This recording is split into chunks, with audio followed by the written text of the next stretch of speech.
வெறும் 750 ரூபாய் கொடுத்தா போதும் இந்த பஸ்ல போய் ஒரே நாள்ல 9 நவகிரக கோயிலையும் நம்ம வந்து சுத்தி பார்த்தலாம். சிறப்பு தரிசனத்துல கோயில் சன்னதிக்குள்ளேயும் போயிடலாம். காலையில டிஃபனு மதிய சாப்பாடுன்னு யாராவது ஒருத்தர் அன்னதானமும் பண்ணிடுவாங்க. வணக்கம் நண்பர்களே, இது உங்கள் வில்லேஜ் டேட்டாபேஸ். தமிழ்நாடு அரசு போக்குவரத்து கழகம் சார்பில் பொதுமக்களுக்கு யூஸ் ஆகிற மாதிரி ஒரே நாளில் போயிட்டு 9 நவகிரக கோயிலையும் சுற்றி பார்க்கறதுக்காக ஒரு சிறப்பு பேருந்தை வந்து ஏற்பாடு பண்ணியிருக்காங்க. கொஞ்சம் யோசிச்சு பாருங்களேன், ஒரே நாளில் 9 நவகிரக கோயிலையும் போய் சுற்றி பார்க்கலாம். இதுக்கு வெறும் 750 ரூபாய் தான் ஒருத்தருக்கு வந்து சார்ஜ் பண்ணுறாங்க அப்படின்னும் போது எப்படி இருக்கும் அப்படின்னு சொல்லிட்டு. ஸோ கண்டிப்பாக இது வந்து எல்லாருக்குமே யூஸ்ஃபுல்லான ஒரு ட்ரிப்பு தான். இந்த ட்ரிப்பை பொறுத்தவரையிலையும் நம்ம எப்படி புக் பண்ணுறது, எங்கேருந்து இந்த ட்ரிப்பு வந்து கிளம்புது, எந்தெந்த கோயிலை நம்ம வந்து சுற்றி பார்க்க போகிறோம் அப்படின்றது எல்லாமே வந்து A to Z ரொம்பவே தெளிவாக எளிமையாக வந்து இந்த வீடியோவில் நம்ம பார்க்க போகிறோம். ஸோ வாங்க அப்படியே நம்ம வீடியோக்குள்ளே போயிடலாம். இப்போ காலையில் 5 மணி ஆகுது. நம்ம கும்பகோணம் பஸ் ஸ்டாண்டில் தான் வந்து நம்ம இப்போ இருக்கோம். இங்கே நம்ம வர்றதுக்கு முன்னாடி tnsctc.in அப்படிங்கிற வெப்சைட்டில் போய் ஆன்லைனில் வந்து டிக்கெட் நம்ம புக் பண்ண வேண்டியது இருக்கும். அந்த வெப்சைட் உள்ள போனோம் அப்படின்னா நவகிரக பேக்கேஜ் டூர் அப்படின்னு சொல்லிட்டு இருக்கும். இதில் டேட்டு எத்தனை பேர் வரோம் அப்படின்னு சொல்லிட்டு கொடுத்தோம் அப்படின்னா ஏசி பஸ் நான் ஏசி பஸ்ன்னு 2 வந்து காமிக்கும். அதில் சீட்டை செலக்ட் பண்ணிட்டு நம்ம டீட்டெயில் கொடுத்து முன்கூட்டியே வந்து நம்ம புக் பண்ணிடணும். இதோட காஸ்ட் எவ்வளோ வரும் அப்படின்னு பார்த்தீங்கன்னா ஏசி பஸ் அப்படின்னா டாக்ஸ் எல்லாமே சேர்த்து 1403 ரூபாய் வந்து வரும். அதே மாதிரி நான் ஏசி பஸ் அப்படின்னா 750 பிளஸ் டாக்ஸ் எல்லாம் சேர்த்து 799 ரூபாய் வந்து நம்மளுக்கு வந்துடும். இந்த ஆன்லைன் டிக்கெட் புக் பண்ணோம் இல்லையா, அதை எடுத்துக்கிட்டு நேரா கும்பகோணம் பஸ் ஸ்டாண்டு நம்ம வந்துட்டோம். நவகிரக சுற்றுலா சிறப்பு ரதம் அப்படின்னு சொல்லிட்டு இந்த பஸ் வந்து இருக்கு பாத்தீங்களா. இதுக்கு முன்னாடி வந்து பாத்தீங்கன்னா நம்ம ஆன்லைன்ல புக் பண்ணோம் இல்லையா, அதோட PNR நம்ம அவங்க கிட்ட சொன்னோம் அப்படின்னா அவங்க வந்து நம்மளுக்கு இந்த மாதிரியான டிக்கெட் வந்து நம்ம கையில கொடுத்துருவாங்க. நான் வந்து நான் ஏசி பஸ் தான் வந்து புக் பண்ணியிருந்தேன். அந்த பஸ்ல நம்ம ஏறோம் இல்லையா, ஏறும்போதே இந்த ட்ரிப்போட இன்சார்ஜ் BMன்னு சொல்லிட்டு ஒரு சிலர் வந்து பாத்தீங்கன்னா நம்மளுக்கு செக்ஷன் எல்லாமே கொடுத்து நம்மள வந்து வழி அனுப்பி வைப்பாங்க. நம்ம பஸ்ல போய் உட்கார்ந்ததுமே இந்த மாதிரியான ஒரு பேக் வந்து நம்மளுக்கு கொடுப்பாங்க. உள்ள வந்து பாத்தீங்கன்னா ஒரு கேப்பும் ஒரு பேம்ப்ளெட்டும் வந்து இருக்கும். இந்த பேம்ப்ளெட்ல நவகிரக டூரை பத்தின டீடைல் எல்லாமே வந்து தெளிவா கொடுத்திருப்பாங்க. இந்த கேப் எதுக்குன்னா நம்ம சிறப்பு தரிசனத்துல சன்னதிக்குள்ள போறதுக்கு உண்டான ஒரு அடையாளம் தான் இந்த கேப். இந்த பஸ்ல 2 டிரைவர் 2 ஹெல்பர் ஒரு கைடுன்னு சொல்லிட்டு மொத்தம் 5 பேர் நமக்காக வந்து வருவாங்க. கைடை பொறுத்தவரையும் நம்ம எந்தெந்த கோயில் அந்த கோயில் போறதுக்கு முன்னாடி அதோட சிறப்புகள் என்ன அப்படின்றத பத்தி எல்லாமே தெளிவா சொல்லிக்கிட்டே வந்து வருவாங்க. இந்த பஸ் பொறுத்தவரையும் எல்லா நாளுமே காலையில 5 மணிக்கு கிளம்பி நைட்டு 8 மணிக்கு கூட்டிட்டு வந்து ரிட்டர்ன் விட்டுருவாங்க.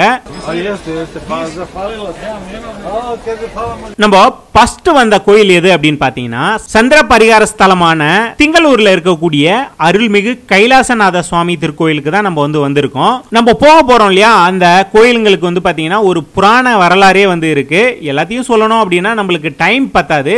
இருந்தாலும் அந்த திருக்கோயில்களை பத்தி சிம்பிளா எனக்கு தெரிஞ்ச மாதிரி உங்களுக்கு வந்து தெளிவா சொல்றேன். சந்திரனால் ஏற்படக்கூடிய அந்த தீங்கு இருக்கு இல்லையா, அது விலகணும் அப்படின்னா இந்த கோயிலுக்கு வந்து வணங்கணும் அப்படின்னா அதுக்கான நிவாரணம் வந்து கிடைக்கும். சந்திர பரிகாரம் செய்யறதுக்கு ஏத்த ஒரு ஸ்தலம் தான் இது. சந்திரனால் ஏற்படக்கூடிய அந்த சாபத்தை போக்கணும் அப்படின்னா இந்த தலத்துல இருக்கக்கூடிய கைலாசநாதரை வணங்கணும் அப்படின்னா அந்த சாபம் வந்து நீங்கிடும் அப்படின்றது ஒரு ஐதீகம். சந்திர கிரகணம் நடக்குது இல்லையா, அன்னைக்கு நேரடியா இந்த கோயில் மூலஸ்தானத்துல இருக்கக்கூடிய அந்த சிலை மீது விழுற மாதிரி வந்து இது வடிவமைச்சிருக்காங்க. அந்த கோயிலை பார்த்துட்டு நம்ம 2வதா வந்த இடம் எது அப்படின்னு பாத்தீங்கன்னா குரு பரிகார ஸ்தலமான ஆலங்குடியில இருக்கக்கூடிய ஆபத்த சகேஸ்வரர் திருக்கோயிலுக்கு தான் வந்து நம்ம வந்திருக்கோம். இந்த கோயிலை பொறுத்தவரையிலும் குரு பகவானுக்கு சிறப்பு வாய்ந்த ஒரு திருத்தலம். குரு பயிற்சி இருக்கக்கூடியவங்க அந்த குரு பகவானை தேடி வரக்கூடிய ஒரு கோயிலும் கூட. நாகதோஷம், பயம், மனக்குழப்பம்லாம் இருக்காங்க இல்லையா, அவங்க எல்லாம் வந்து வணங்கினாங்க அப்படின்னா நல்லது நடக்கும். திருமண தடை, கல்வியில வந்து சிறந்து விளங்கணும் அப்படின்னு நினைக்கிறவங்க எல்லாம் இந்த கோயிலுக்கு வந்து வராங்க. இந்த கோயிலை பொறுத்தவரையிலும் மாதா பிதா குரு தெய்வம் ஒரு வரிசை இருக்கு இல்லையா, அதே மாதிரி தான் அம்மன் சன்னதி, சுவாமி சன்னதி, அதுக்கப்புறம் வந்து பாத்தீங்கன்னா குரு பகவான் சன்னதியை போய் வணங்குற மாதிரி இந்த இடத்துல வந்து இருக்கும். காலையில டிஃபனை பொறுத்தவரையிலும் இந்த கோயிலே வந்து நம்மளுக்கு கொடுத்துருவாங்க. அதாவது நம்ம கூட வந்து நவகிரக டூர் வராங்க இல்லையா, அவங்கள யாராவது ஒருத்தர் வந்து பாத்தீங்கன்னா காலையில டிஃபன் வந்து எல்லாருக்கும் வாங்கி தரேன்னு சொல்லி அவங்க வந்து பாத்தீங்கன்னா அமௌண்ட் கொடுத்துருவாங்க. அப்படிதான் வந்து பாத்தீங்கன்னா இன்னைக்கு காலையில நம்மளுக்கு ஒருத்தங்க வந்து ஸ்பான்சர் பண்ணியிருந்தாங்க. இந்த காலையில டிஃபன் மதிய சாப்பாடை பொறுத்தவரையும் இந்த டூர் எப்ப ஆரம்பிச்சாங்களோ அப்பல இருந்து இப்ப வரையும் யாராவது ஒருத்தர் அன்னதானம் பண்ணிருந்தா வந்து சொல்றாங்க. சோ இந்த ட்ரிப்புக்கு வந்தவங்க யாருமே வந்து பே பண்ணி சாப்பிட்டது கிடையாது, அன்னதானம் மூலமா தான் வந்து சாப்பிட்டு இருக்காங்கன்னு வந்து நம்மளுக்கு சொன்னாங்க. நம்மளுக்கு காலையில இட்லி, பொங்கல், வடை, சட்னி, சாம்பார்னு சொல்லிட்டு கொடுத்தாங்க. ரொம்பவே நல்லா இருந்தது. திருப்தியா வந்து கோயிலே உட்காந்து நம்ம சாப்பிட்டோம். அங்க இருந்து நம்ம மூணாவதா வந்த இடம் எது அப்படின்னு பாத்தீங்கன்னா ராகு பரிகார ஸ்தலமான திருநாகேஸ்வரத்துல இருக்கக்கூடிய நாகநாதர் சுவாமி திருக்கோயிலுக்கு தான் நம்ம வந்து வந்திருக்கோம். நாகதோஷத்துக்கு நிவாரணம் கிடைக்கிறதுக்கும் திருமணை தடை நீங்கிறதுக்கும் இந்த கோயிலுக்கு வந்து நிறைய பேர் வந்து வராங்க. இந்த கோயிலுக்கு உள்ள வந்து நம்ம சுத்திட்டு கோயிலோட தென்மேற்கு மூலைக்கு வந்தோம் அப்படின்னா நாகவல்லி நாகக்கன்னியோட ராகு பகவான் வந்து பாத்தீங்கன்னா தனி சன்னதியில வந்து இருப்பாரு. அங்க வணங்கிட்டு அப்படியே மூலஸ்தானத்துல வந்து சிவபிரமணனை வணங்கிட்டு வெளியே வரலாம். புராண காலத்துல இருந்து இப்போ வரைக்கும் இந்த திருத்தலத்துல இருக்கக்கூடிய ராகு பகவான் நாகநாத சுவாமி இவங்களை வணங்கும் போது பல நற்பலன்கள் வந்து கிடைக்கிறதா வந்து ஒரு ஐதீகம். அழகான சிலை வேலைப்பாடுகளோட 4 சைடும் 4 கோபுரங்களோட ரொம்பவே அழகா இருக்கும். நம்ம நாலாவதா வந்த இடம் சூரிய பகவானோட சூரியனார் கோயில்ல இருக்கக்கூடிய அருள்மிகு சிவசூரிய பெருமாள் திருக்கோயிலுக்கு தான். இந்த கோயிலை பொறுத்தவரையிலும் சோழர் காலத்துல கட்டின ஒரு திருக்கோயில் தான். நம்ம பார்த்த நவகிரக ஸ்தலங்கள்லயே சூரிய பகவானுக்கு முதன்மை ஸ்தலமா வந்து இதை சொல்றாங்க.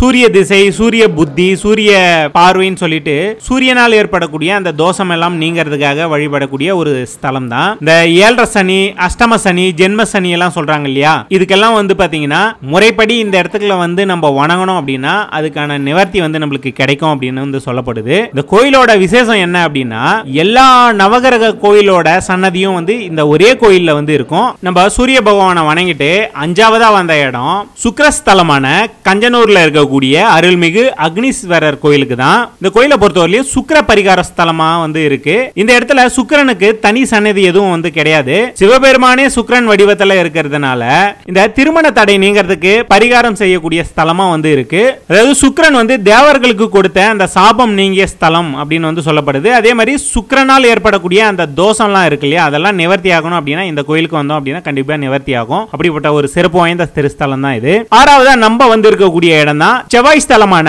வைத்தீஸ்வரன் கோயிலுக்கு தான். இந்த செவ்வாய் தோஷம் இருக்குன்னு அப்படின்னு சொல்லுவாங்க இல்லையா, அவங்க எல்லாம் வந்து வழிபட வேண்டிய ஒரு திருஸ்தலம் தான். கிட்டத்தட்ட 2000 வருஷம் பழமையான ஒரு திருக்கோயில் தான் இது. சிவபெருமான் வந்து இந்த இடத்துல வைத்தியநாதராகவும் அம்பாள் வந்து பாத்தீங்கன்னா தையல் நாயகியாகவும் செவ்வாயோட அதிபதி அகங்காரன் வந்து பாத்தீங்கன்னா தனி சன்னதியிலும் வந்து பாத்தீங்கன்னா இருப்பாங்க. இந்த கோயிலோட அமைப்பு பாத்தீங்கன்னா 5 கோபுரங்கள் ஒரே நேர்கோட்டில் இருக்கிற மாதிரி ரொம்பவே சிறப்பு வாய்ந்த சன்னதி தான். இந்த கோயிலை நம்ம சாமி தரிசனம் பண்ணிட்டு மதிய சாப்பாடு வந்து பாத்தீங்கன்னா பக்கத்துல இருக்கிற ஒரு ஹோட்டல்ல வந்து நம்மளுக்கு கொடுத்துருவாங்க.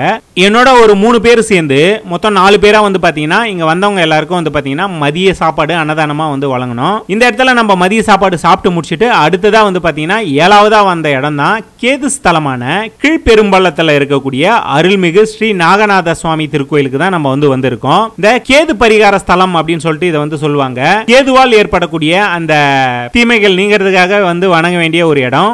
மூலவர் வந்து பாத்தீங்கன்னா நாகநாத சுவாமிகள் வந்து இருக்காரு. அதே மாதிரி அம்பாள் வந்து பாத்தீங்கன்னா சௌந்தர்ய நாயகியா வந்து இருக்காங்க. இவங்க வந்து பாத்தீங்கன்னா ஒரு பசுமாட்டு மேல உட்கார்ந்து இருக்கிற மாதிரியான ஒரு சிலையை வந்து முன்னாடியே வந்து நம்ம பார்ப்போம். சன்னதியோட இடது பக்கத்துல வந்து பாத்தீங்கன்னா கேதுவுக்குன்னு தனி சன்னதி வந்து இருக்கு. அந்த இடத்துல நம்ம எல்லாருமே வந்து பாத்தீங்கன்னா நின்னு வழிபட்டுட்டு அங்க இருந்து வந்தோம். இந்த சிவத்தலங்கள்ல வந்து பாத்தீங்கன்னா கேதுவுக்கு ரொம்பவே சிறப்பு வாய்ந்த ஒரு ஸ்தலம்னா இதை வந்து நம்ம சொல்லலாம். அதுக்கு அடுத்து 8ஆவதா நம்ம வந்தது வந்து பாத்தீங்கன்னா புதன் ஸ்தலமான திருவெண்காடுல இருக்கக்கூடிய சுவேதரண்யேஸ்வரர் சுவாமிகளுடைய திருக்கோயில் தான். இந்த கோயில் உள்ள வந்து பாத்தீங்கன்னா சன்னதியில சிவபெருமான் சுயம்பு மூர்த்தியா வந்து அருள் தராரு. சிவபெருமான் வந்து பாத்தீங்கன்னா 1008 விதமான தாண்டவங்கள் ஆடின ஒரு திருஸ்தலம் தான். 108 சக்தி பீடங்கள் இருக்கு இல்லையா, அதுல ஒரு திருத்தலம் தான் இது. அதே மாதிரி சிவபெருமான் வந்து ஆனந்த தாண்டவம் ஆடும்போது அவருடைய 3 கண்ணுல இருந்து சிந்திய அந்த நீர் தான் வந்து அக்னி, சூரிய, சந்திர தீர்த்தமா வந்து பாத்தீங்கன்னா இருக்கு. இந்த இடத்தையும் நம்ம பார்த்துட்டு கடைசியா நம்ம வந்தது எங்க அப்படின்னு பாத்தீங்கன்னா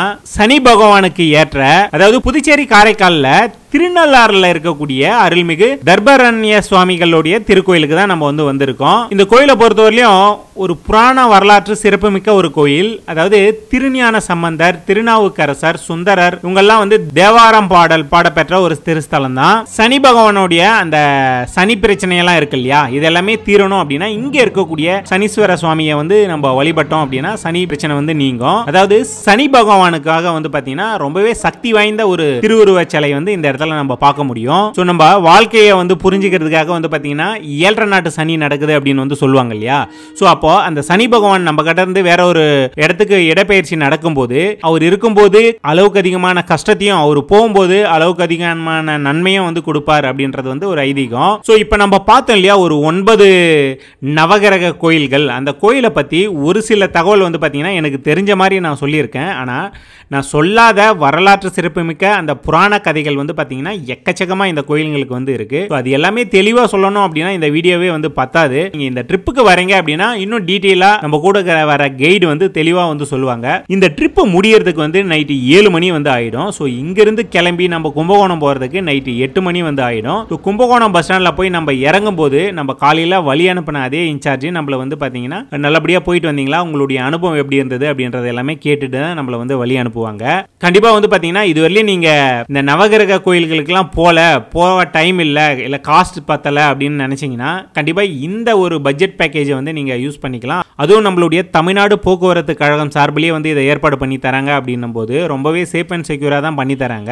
கண்டிப்பாக இது வந்து எல்லாருக்குமே யூஸ்ஃபுல்லான ஒரு ட்ரிப்பு தான். ஸோ இந்த வீடியோ உங்களுக்கு பிடிச்சிருந்தா எங்களுக்கு சப்போர்ட் பண்ணோம் அப்படின்னு நீங்கள் நினைச்சிங்கன்னா மறக்காமல் வில்லேஜ் டேட்டாபேஸ் அப்படிங்கிற யூடியூப் சேனலை வந்து சப்ஸ்கிரைப் பண்ணிங்க, கூடவே அந்த பெல் பட்டனையும் ப்ரெஸ் பண்ணிங்க.